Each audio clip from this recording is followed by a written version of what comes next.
The masked ball was in full swing, but her eyes were fixated on the stranger with the piercing gaze that seemed to see right through her.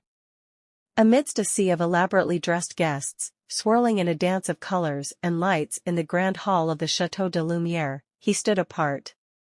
His mask, a masterful creation of midnight blue and silver, covered half his face, leaving his intense eyes unobscured, eyes that hadn't strayed from her since she entered.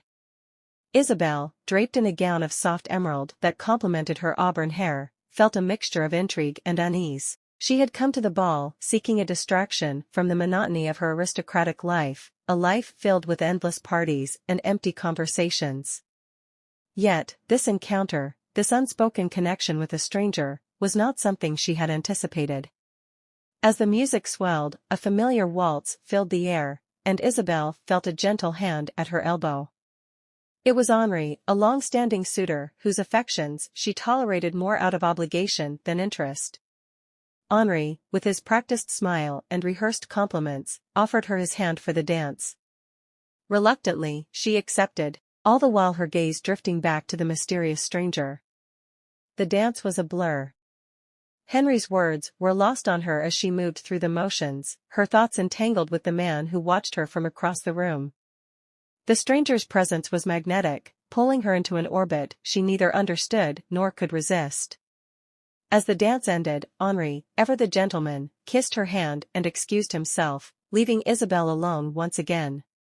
Seizing the moment, she stepped away from the crowd, her heart pounding with a mix of excitement and trepidation. She felt the stranger's gaze follow her, a silent invitation that she found impossible to ignore. She wandered through the opulent halls of the chateau, each step taking her closer to the moonlit gardens. The cool night air was a welcome relief from the heat of the ballroom.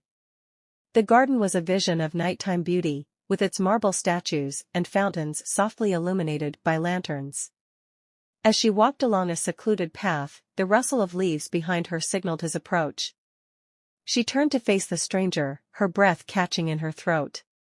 Up close, he was even more captivating, the intricate details of his mask a testament to the artistry of the masquerade. "Mademoiselle," he began, his voice low and captivating. "I apologize if my attention has unsettled you. I assure you, it was not my intention." Isabelle found herself lost in his eyes, the words she had intended to speak forgotten. "Who are you?" she finally asked, her voice barely above a whisper. "That is a question I cannot answer so easily," he replied, a hint of amusement in his tone. "But tonight, at this ball, I am simply a man captivated by a woman who stands out among the rest." Isabelle felt a flush of warmth at his words. The anonymity of the masquerade lent a freedom she had never experienced, a chance to step outside the constraints of her usual world. "And why have you followed me here?" she asked, her curiosity piqued. "To dance with you, if you'll permit me," he said, extending his hand. The idea was reckless, scandalous even, but Isabelle found herself unable to refuse. She placed her hand in his, and they began to dance to a melody only they could hear, a slow, intimate rhythm that resonated with the beating of their hearts. As they danced, Isabelle felt as if the world around them had faded away, leaving only the two of them in their own secluded universe. The stranger's every move was in perfect harmony with hers, as if he knew her better than she knew herself. Finally, as the dance came to an end, the stranger leaned in close, his breath warm against her ear. "I must leave now," he whispered, "but I hope this is not our last dance." Before she could reply, he slipped away, disappearing into the shadows of the garden. Isabelle stood there, a mix of emotions swirling within her. The encounter had been brief, but it had awakened something within her, a desire for adventure, for a life less ordinary. As she made her way back to the ballroom, Isabelle knew one thing for certain, her life would never be the same again. The masked ball had been just the beginning.